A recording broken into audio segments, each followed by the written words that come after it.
l'eau, l'importance de l'eau, la culture, c'est-à-dire l'agriculture, l'industrie et les usages personnels. Les sources de l'eau, les surfaces comme les rivières, les mers, les océans, les lacs, les pluies, les puits et les sources d'eau.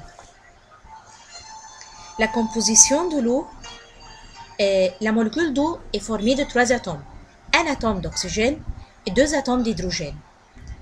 Et la liaison entre l'oxygène et l'hydrogène est une liaison covalente unique. Alors il y a 2 liaisons covalentes uniques. L'angle entre eux, comme vous voyez ici, c'est 104,5 degrés.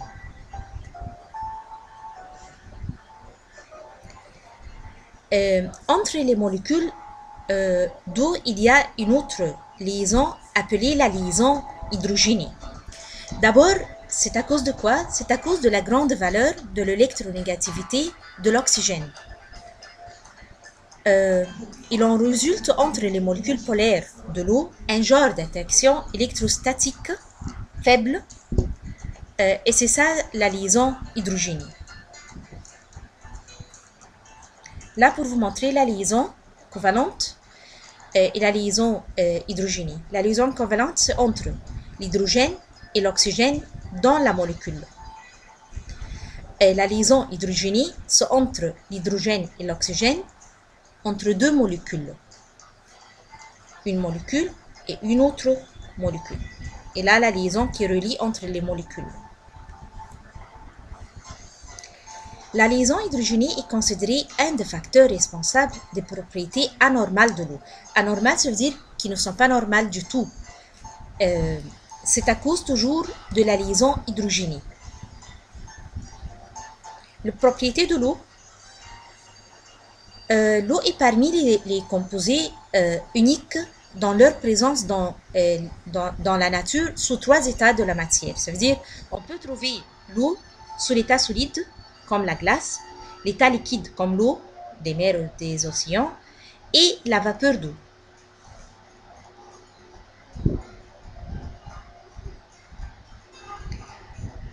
Il y a aussi plusieurs propriétés chimiques, physiques aussi, comme quoi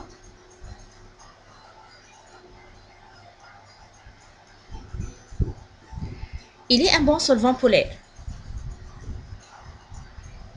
L'augmentation de son degré d'ébullition et de congélation. Ça veut dire il a un grand degré d'ébullition et de congélation par rapport aux autres matières. Diminution de sa densité en se solidifiant. Effet neutre sur le papier de tournesol. La décomposition de l'eau. Ça, ce sont les 5 propriétés qu'on va étudier maintenant. Un bon solvant polaire parce que il y a plusieurs matières qui sont solubles dans l'eau, comme par exemple le sucre et le sel de cuisine. L'huile ne se dissolve pas dans l'eau, n'est pas dissous. Alors, on peut distinguer de l'expérience précédente que certaines matières sont solubles dans l'eau et d'autres sont insolubles dans l'eau. L'eau est un solvant polaire pour la plupart des composés uniques. Et on a pris ici composés uniques comme le sel de cuisine. Et certains composés covalents comme le sucre, qui forment avec eux des liaisons hydrogénées. L'augmentation de son degré d'ébullition et de congélation, l'eau pure et à la pression atmosphérique normale bout à 100 degrés et se solidifie à 0 degré. L'augmentation du degré d'ébullition et de congélation est due à la présence de liaisons hydrogénées entre les molécules d'eau.